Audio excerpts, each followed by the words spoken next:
Imagine standing in an airport queue for hours, 3, 4, even 5 hours, just to get through security. Flights are delayed, staff are missing, security is under pressure. And here's the shocking part. The very people responsible for keeping you safe haven't even been paid. So what exactly is happening here? And how did things get this bad? Stay with me, because this situation is far more serious than it looks.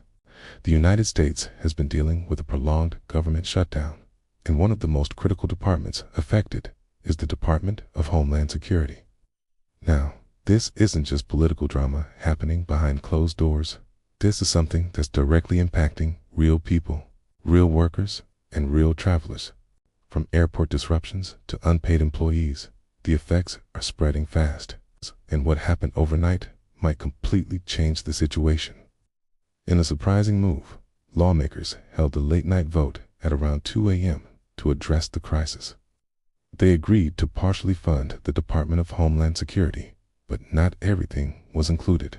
Key agencies like Immigration and Customs Enforcement and parts of border security were left out of the deal. So while it may look like progress, the reality is far more complicated, because what they left out could be just as important as what they approved. Now, let's talk about the politics behind this decision. On one side, Democrats managed to stay united and held their ground throughout the negotiations. On the other side, Republicans pushed for full funding but ultimately had to adjust their position. This wasn't a clear win for anyone. It was more of a forced compromise. And in politics, forced compromises often come with hidden consequences.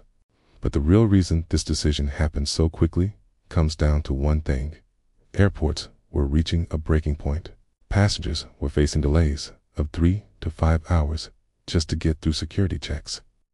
Staff shortages were becoming critical, and operations were slowing down across major airports. This wasn't just frustrating, it was becoming unsustainable. And what's even more concerning is why this situation got so bad in the first place. The Transportation Security Administration workers, the people responsible for keeping airports secure, had been working without proper pay for an extended period. Some were calling in sick, others were quitting, and many were struggling just to cover basic expenses. Imagine being responsible for national security while dealing with financial stress at the same time. It's the reality many workers were facing. And this kind of pressure doesn't just disappear overnight.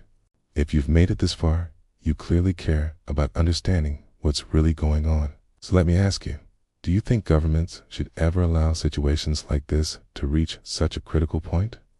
Drop your opinion in the comments below. I'd genuinely like to know what you think. And if you're enjoying this breakdown, don't forget to like the video and subscribe to the channel. Also, if you want to grow your own YouTube channel or start earning online, check out the link in the description. It could really help you get started. Now, let's get back to what happens next, because this story is far from over. This situation isn't just a short-term disruption. It could have lasting effects. Employees are losing trust in the system, and some are choosing to leave their jobs altogether. Recruiting new workers could become more difficult if instability continues, and over time, this could weaken the entire system, which raises a serious question about the future of public services. The decision now moves to the House of Representatives. They have two choices: approve the deal or reject it and risk continuing the shutdown. But rejecting it could push the system even closer to collapse. That puts lawmakers under serious pressure to act quickly, because delay at this stage could make things significantly worse. This is no longer just a political issue.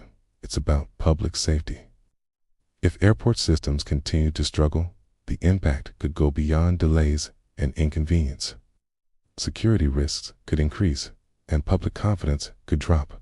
And that's when things start to become truly dangerous, which is exactly why this situation is being watched so closely. Looking at the bigger picture, this situation highlights a major problem. Political disagreements pushed essential services to the edge, and workers were left to deal with the consequences. At the same time, everyday people felt the impact directly through travel disruptions. This shows how quickly things can escalate when decisions are delayed. And the biggest concern is that it could happen again. If you found this video useful, Make sure to like, share, and subscribe to the channel for more in-depth updates. Your support really helps in bringing you more content like this.